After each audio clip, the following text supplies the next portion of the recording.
for the first time ever, I'd like to let Macintosh speak for itself. Hello, I'm Macintosh. It sure is great to get out of that van.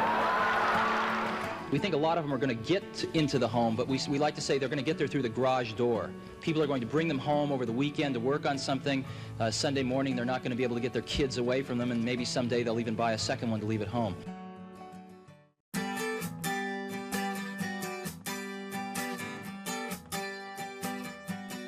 The strangest thing about Apple is it hasn't had a good consumer product.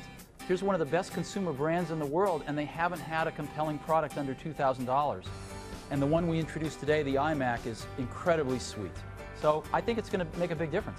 This $1,299 product is faster than the fastest Pentium 2 you can buy. You can go out and buy a 400 megahertz Pentium 2 and this thing smokes it. And so it's amazing. And the market's never had a consumer product this powerful and this cool looking.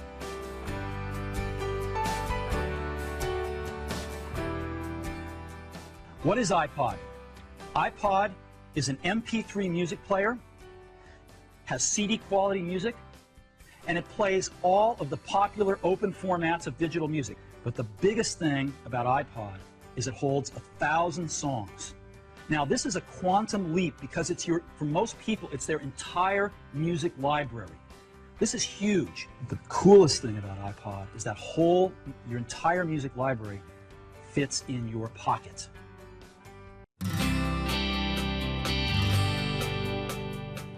I've got a pocket right here.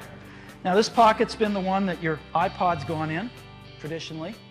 The iPod and the iPod mini fit great in there. You ever wonder what this pocket's for? I've always wondered that. Well, now we know, because this is the new iPod mini.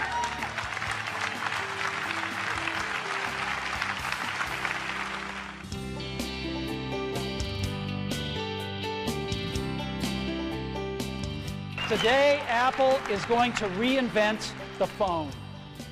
An iPod, a phone, and an internet communicator. An iPod, a phone. Are you getting it? These are not 3 separate devices. This is one device. And we are calling it iPhone.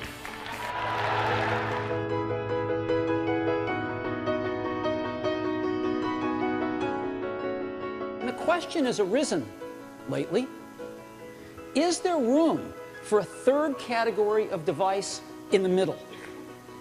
Something that's between a laptop and a smartphone. And of course, we've pondered this question for years as well. The bar is pretty high. In order to really create a new category of devices, those devices are going to have to be far better at doing some key tasks. And we call it the iPad. And what this device does is extraordinary. You can browse the web with it.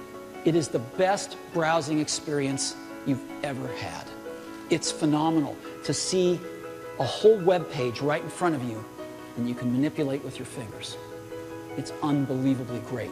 Way better than a laptop. Way better than a smartphone.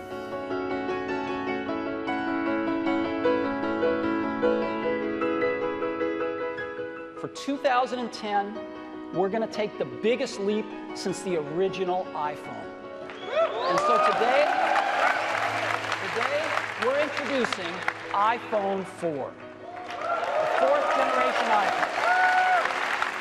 Stop me if you've already seen this. Believe me, you ain't seen it.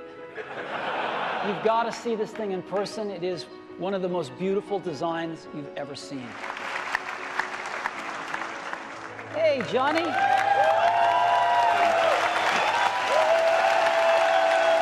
I grew up here in the U.S. with the Jetsons and with Star Trek and communicators, and just dreaming about this, you know, dreaming about video calling, and it's real now.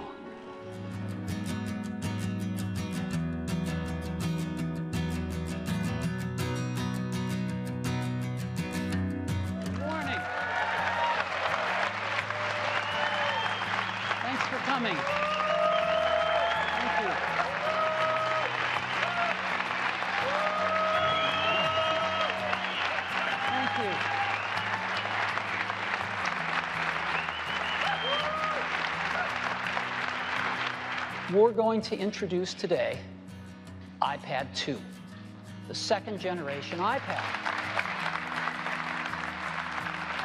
It is an all-new design.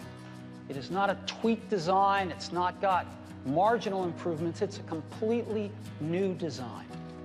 And the first thing is, it's dramatically faster. One of the most startling things about the iPad 2 is it is dramatically thinner. Not a little bit thinner, a third thinner. And that is iPad 2.